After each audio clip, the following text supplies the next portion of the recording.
The U.S. wastes 80 million tons of food every year.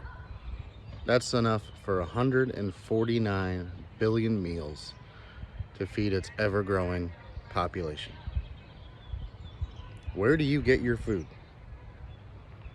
Do you get it at the grocery store like many others, counting on the grocery store to have food, so-called food, on its shelves so you can go there and buy what your family needs every week?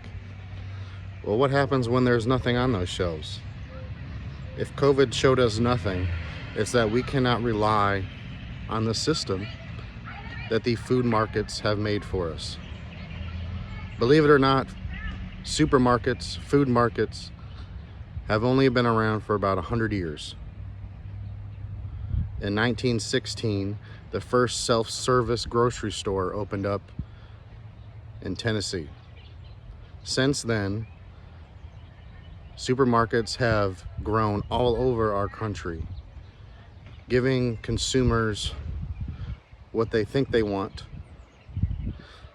and increasing many health and disease problems within this country. Where does your food come from? Well, before it comes from the grocery store, it comes from somewhere. Farms use conventional farming. They overproduce things like corn and soy, which fills up most of the in-between aisles at the supermarket. Well, the produce and the meat, they've come from somewhere too. Do you know what's being sprayed on those? Do you know how those are vegetables and fruits and even your meat is being produced or grown?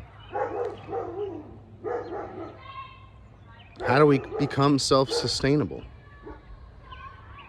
I have an answer. And it starts small. It starts with backyard gardens. Welcome to mine.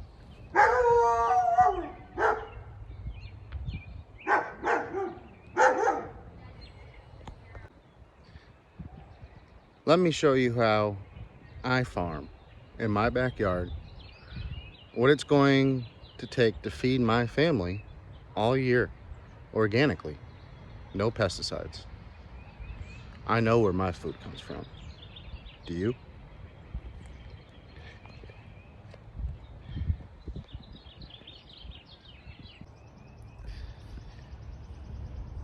The food forest starts with laying down wood mulch. This yard last year was just a grass backyard like many others. This year it is producing food for my family. There is grapes growing along trellis. You can even see the early onset of bloom. And we are at the end of April in zone 8A, and every zone is different. So what you can grow, when you can grow it, and how you can grow it can differ on your backyard. As we look at some green beans that are already flowering, potatoes grown in bags, tomatoes and broccoli and carrots all grown together, interplanted with basil. Cucumbers, lettuce, and onions all growing together. Diversity is what makes this work. Layers of a food forest. Just like a normal food forest or normal forest, you have a canopy all the way down to trees and shrubs, down to ground cover, peaches growing on a tree, down to the soil beneath, that underneath the wood mulch stays nice and wet so the worms can live and thrive.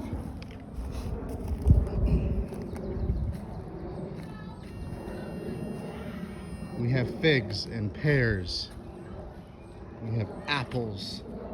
We have perennial flowers, squash, the greenhouse, where growing seedlings starting early or producing late in the winter is possible. So you can grow in all seasons.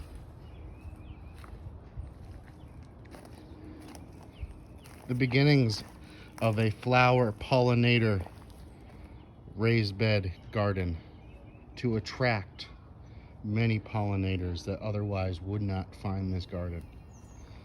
The chickens who eat scraps from the garden.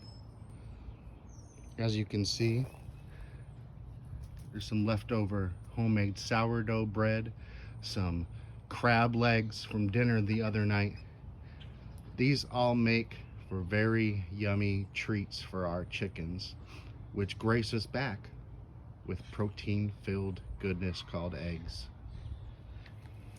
And when we're not feeding the chickens, we're feeding the worms, because the worms take our kitchen scraps and they turn it into beautiful black compost that we can use to start the system all over again. Once the worms get done, we can screen it out. And it's so fertile that even some pumpkin seeds that are still left in there from the fall are growing.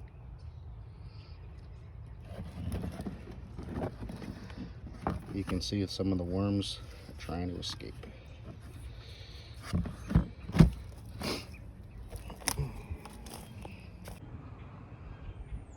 Maybe you can't grow a food forest in your backyard. Maybe you live in an apartment or condo. But that doesn't mean you can't grow something. That doesn't mean that as a community you can come together and start buying more from your local farmers. People that you can actually meet face to face.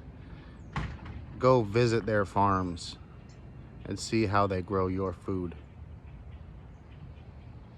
As communities, small communities, we can start growing our own food again, taking back our health and finding a way to feed the population of the future.